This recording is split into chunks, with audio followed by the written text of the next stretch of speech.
Hi, everybody. This is In Broad Daylight with Ashley and Lindy. And this week's podcast is on active listening.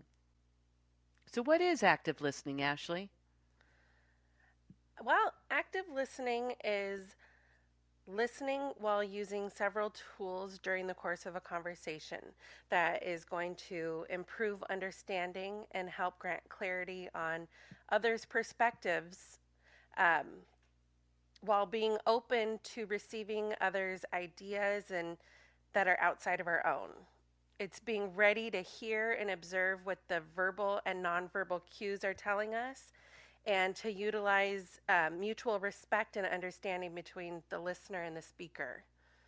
So really, it's just being a good friend. It's being respectful. It's showing respect and that you really are interested in the conversation that you're having. Yeah, wow. Yeah, that's so we talked about this last week and we decided that we wanted to do a little experiment this week. Um, we posted post-it notes all over our homes to remind us to active listen to our families, to people that we converse with, and to do that with respect. So, did you do that this week, Ashley? I did. And let me tell you, the results were shocking. Yeah, yeah.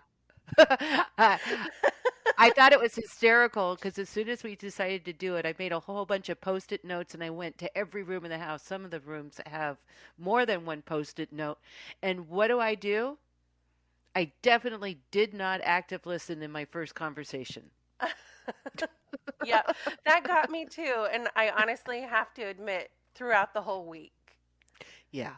it Yeah. definitely shed some insight on um, at least active listening in the household, our day to day interactions.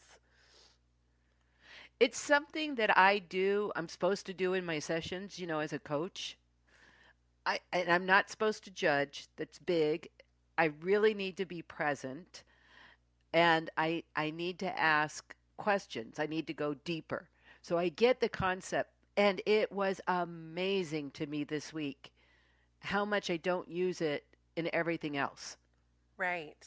And it also actually, I think, helped me in my sessions because I was so focused on it on other interactions throughout the week um, that I realized in my sessions, like I could go a little bit farther. I can listen a little bit more. Yeah. I think that's always the truth, right? We can always be better at what we're doing. Um, Yeah, there's always more potential. Yeah. yeah. I really realize that when a friend comes to me with some sort of emotional dilemma, I'm always ready and really good about active listening. But in those passing day to day interactions with my closest family members, I don't give them that same respect. And so that Mm. was really eye opening for me to see that as great as a parent as I think I am, that I'm really not practicing what I preach. So what did you notice um, besides that? Because that's a lot right there. yeah, it really was. So, one of the first things that I've learned is I think it's important to invite the conversation. So, there's a difference from when we just want to rant and vent and complain, and those aren't usually conversations where active listening is practiced. But if you have something that you're trying to talk about with another person, I think it's okay and important to tell them, like, I really need your full attention, or please just listen to me until I finish what I've had to say. Kind of introduce them to the rules of active listening because I don't know that everybody's familiar with that. And so to just remind them this is one of those conversations. And I even invited my family to please tell me if I'm not practicing this and just say, hey, mom, look, right now I just need you to actively listen. And he said, I know it sounds cheesy, but eventually we'll get the hang of it. Yeah. Yeah, it's a new way of our participating in conversations, I think, for a lot of us.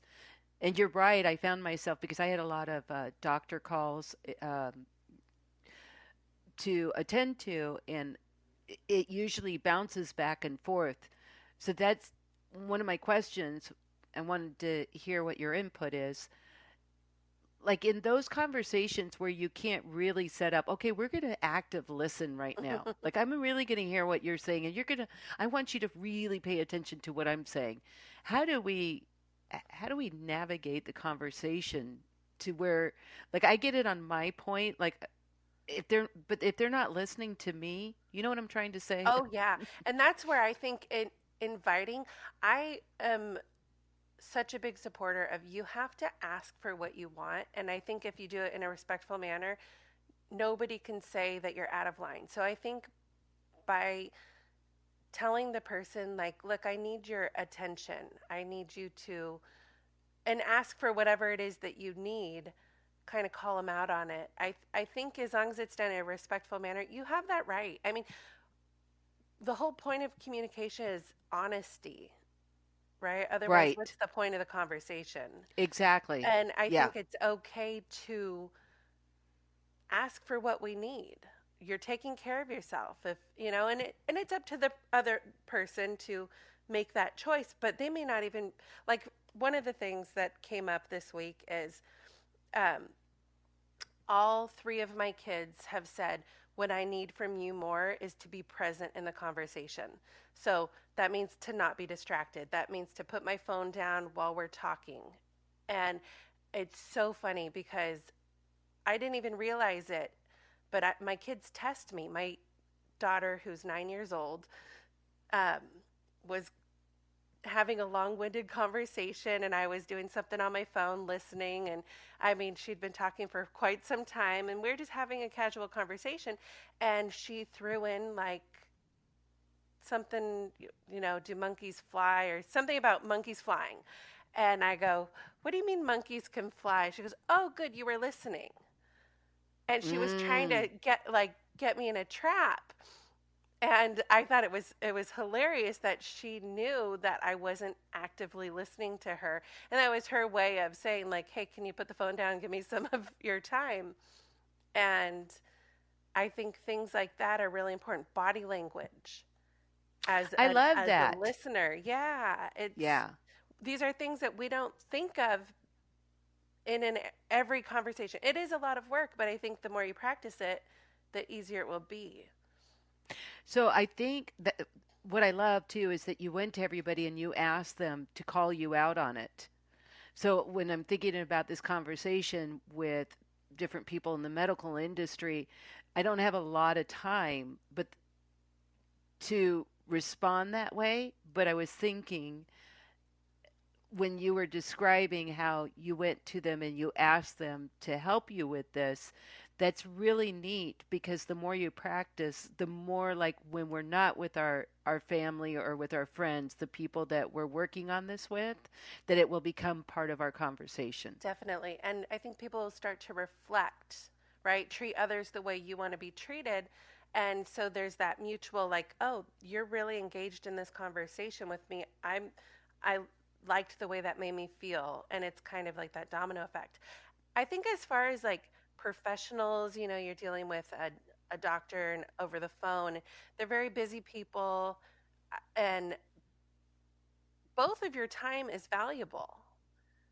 Yes. And so I think it's fair to say, you know, I respect that you're very busy, and I respect that, um, you know, but could you please just, and then what do you need? You know, I need 5 minutes of your time to answer these questions, or, um, you know, maybe I think a lot of times with doctors and stuff, they don't really understand what you're saying or asking, and they want to kind of control the conversation um, in a very formal way.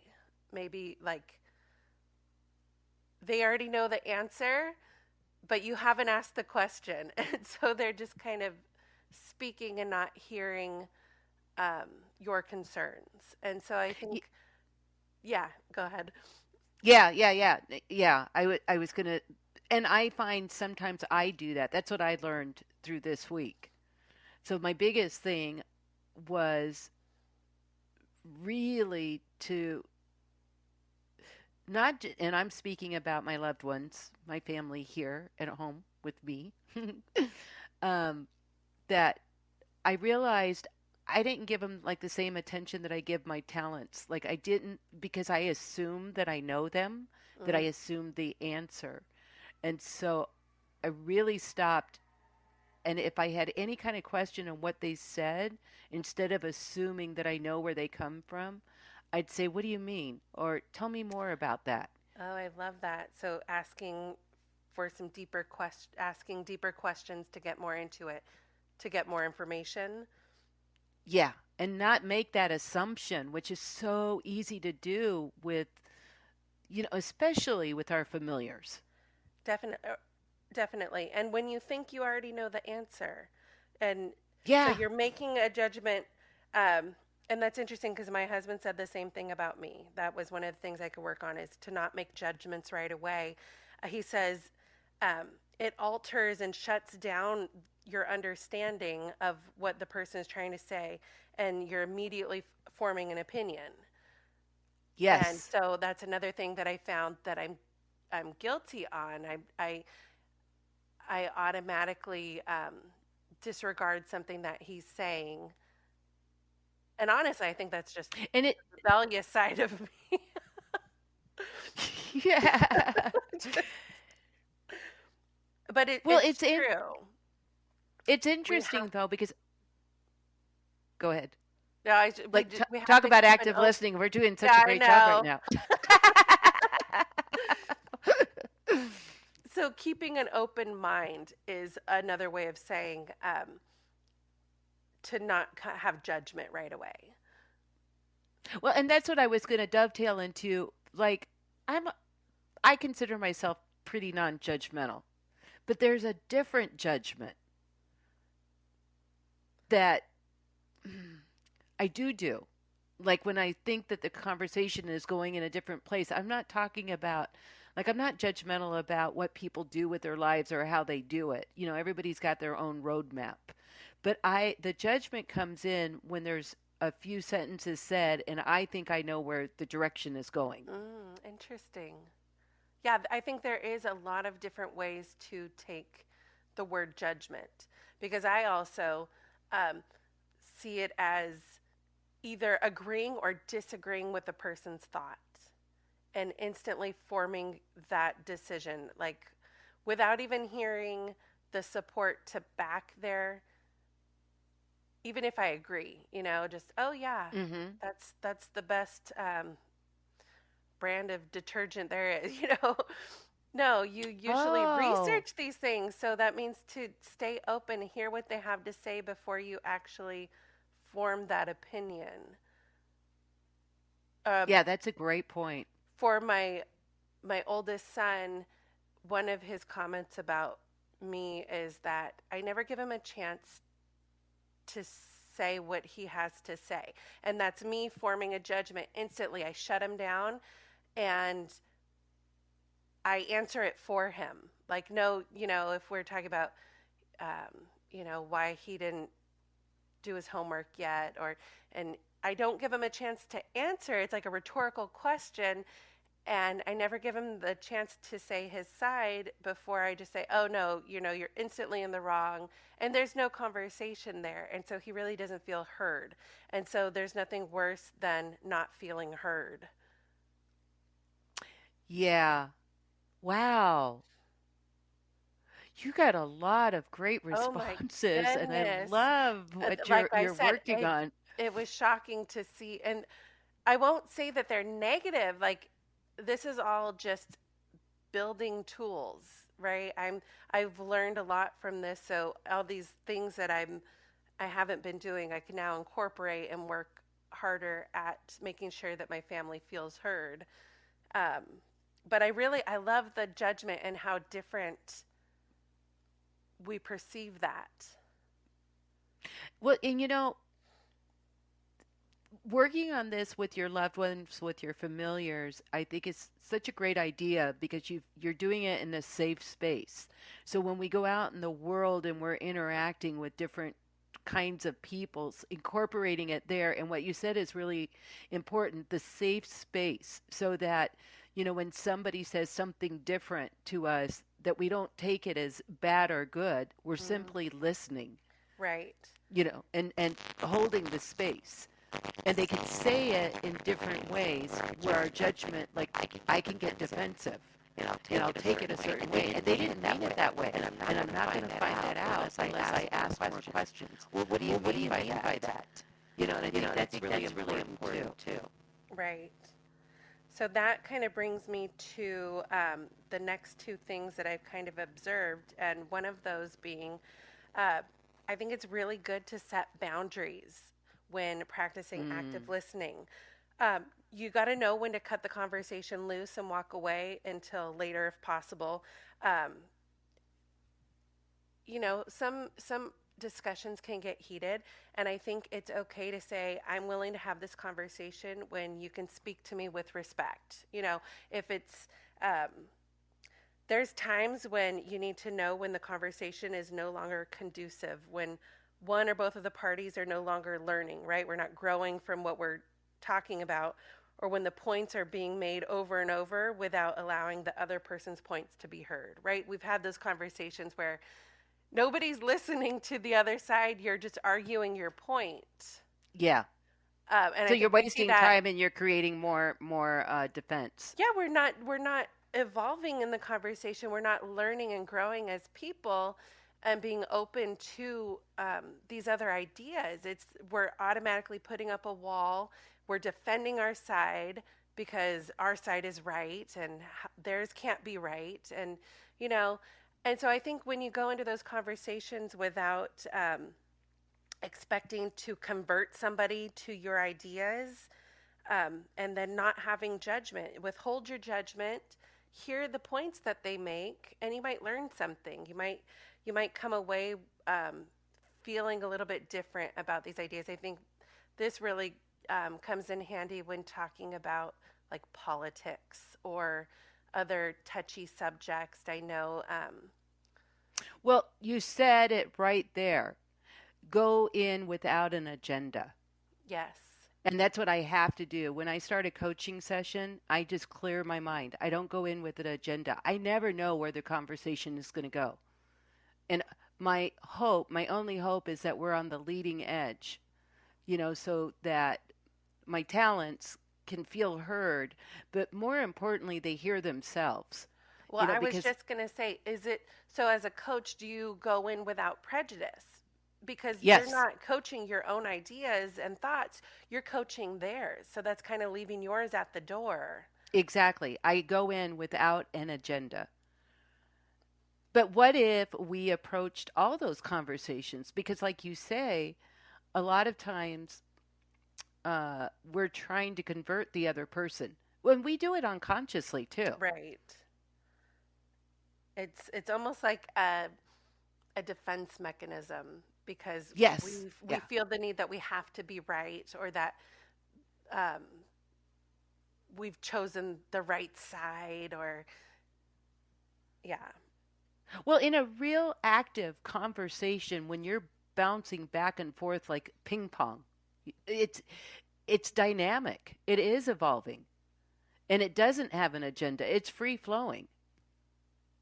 And you Right. can feel it. You could feel it. You're excited, and of course that's a conversation where you and I have had a lot of those. I love them, They, but that isn't like also normal conversation. Yeah. I think. No, our conversations are never normal. But the whole point to having a But what is normal, conversation Ashley? right. The whole point of having a conversation is to learn something, to walk away with something. Otherwise, you're having a conversation with yourself. Right.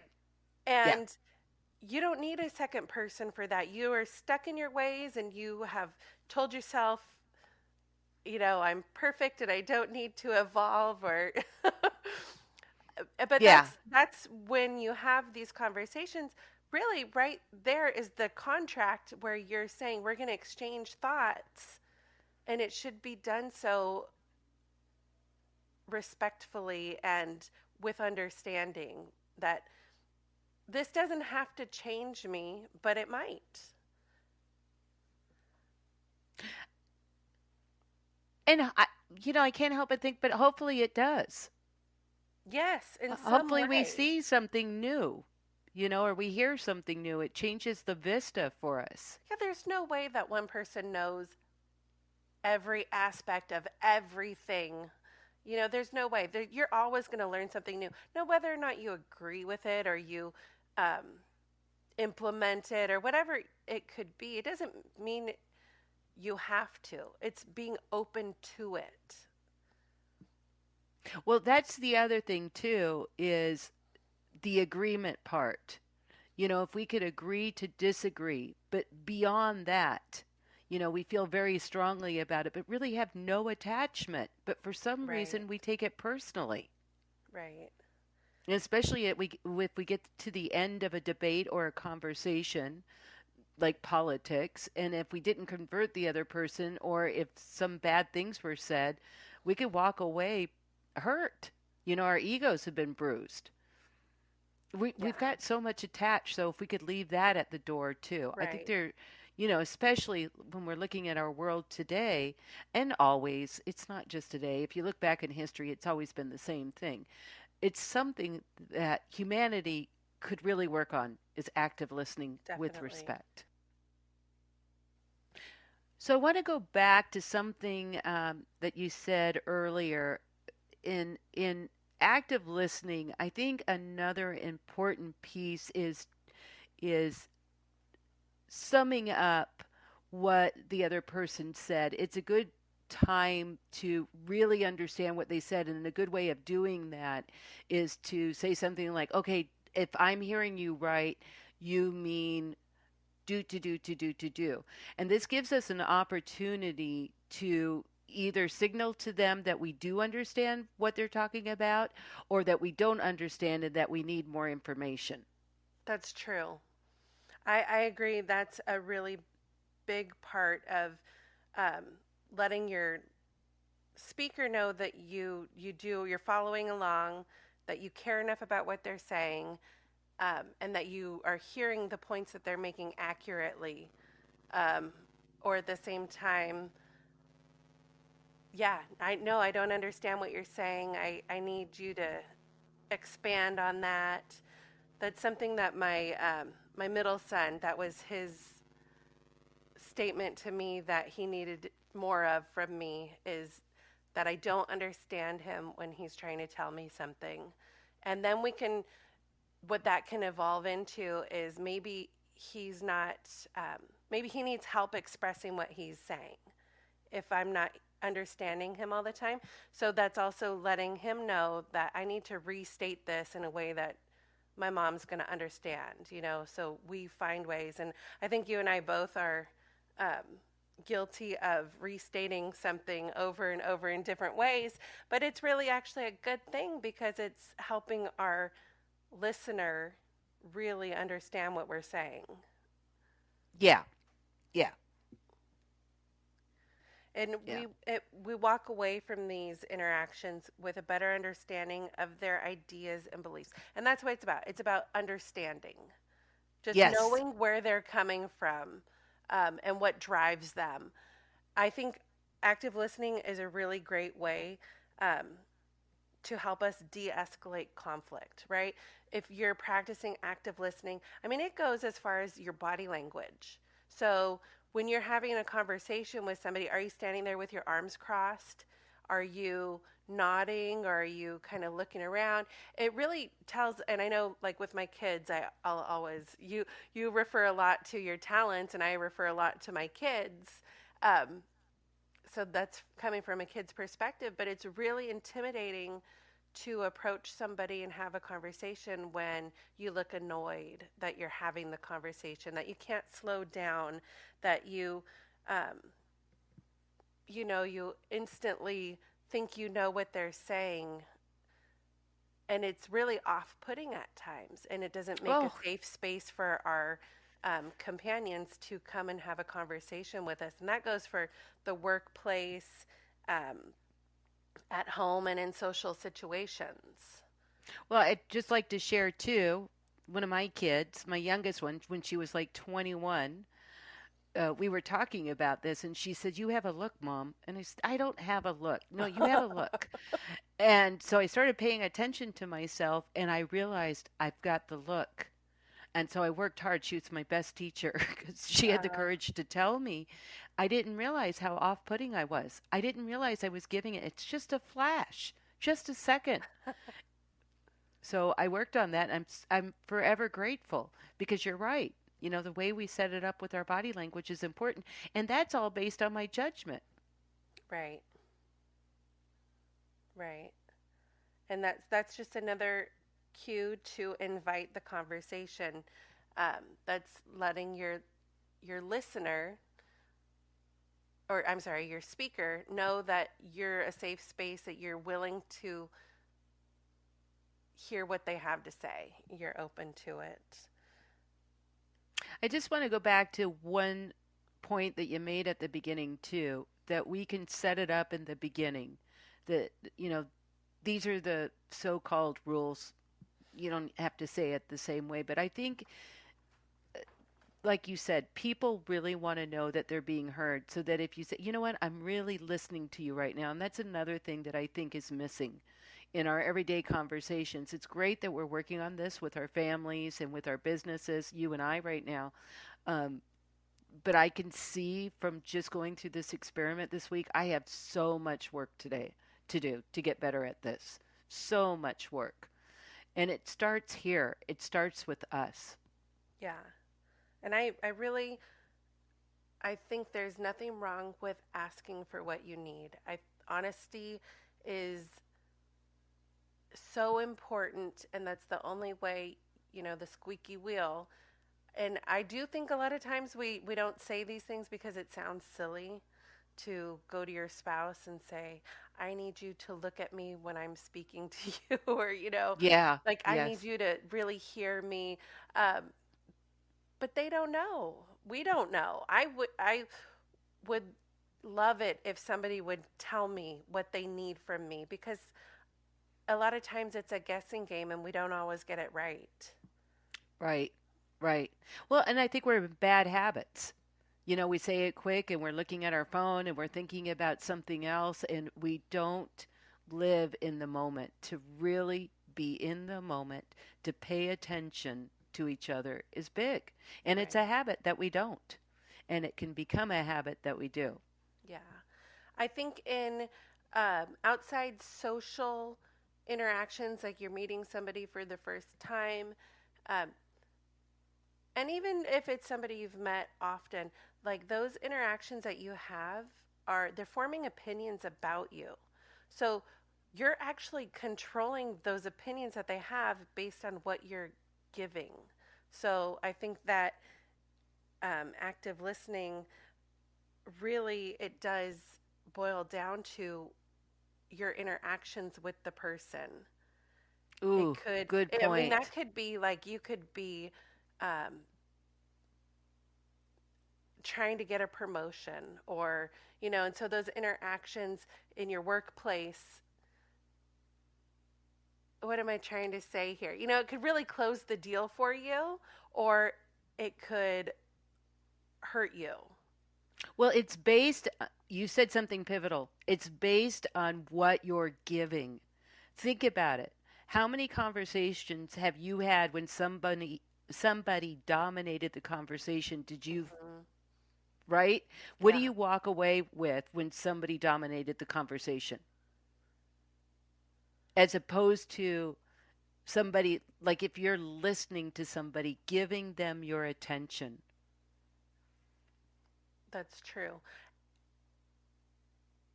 Or to say, you know, oh, you just don't listen to me, you don't hear me. But are you practicing the same? I think a lot of times we mirror what we're um, the people we're talking to. And that can say a lot about the conversation. If you're both interested in the conversation, um, but really you're in control of your side. Right. Well, I was thinking of a job interview. So Mm, if you think that you're supposed to talk a lot because you need to give them all that information, I'm not so sure that's true. I think that active listening is an important skill because you really want to hear, say you're interviewing for a job, you want to hear what the company's like. Is the climate what you want to be involved with? Is the dynamic something that is attractive to you? You need to hear those things. You need to actively listen to see what the landscape is. right, So you need to hear that. And I was thinking on their side, somebody who really listens to them where they feel like they're heard and that the other person is asking questions about, their company as well, leaves a bigger mark than just somebody that's, well, I've done this and this and this and this, and I can, oh, and my right. best skill is this, and my worst one is this. Oh, I So when you think walk away, you got it right on. It's when you're asking those questions, you're leaving a huge impact.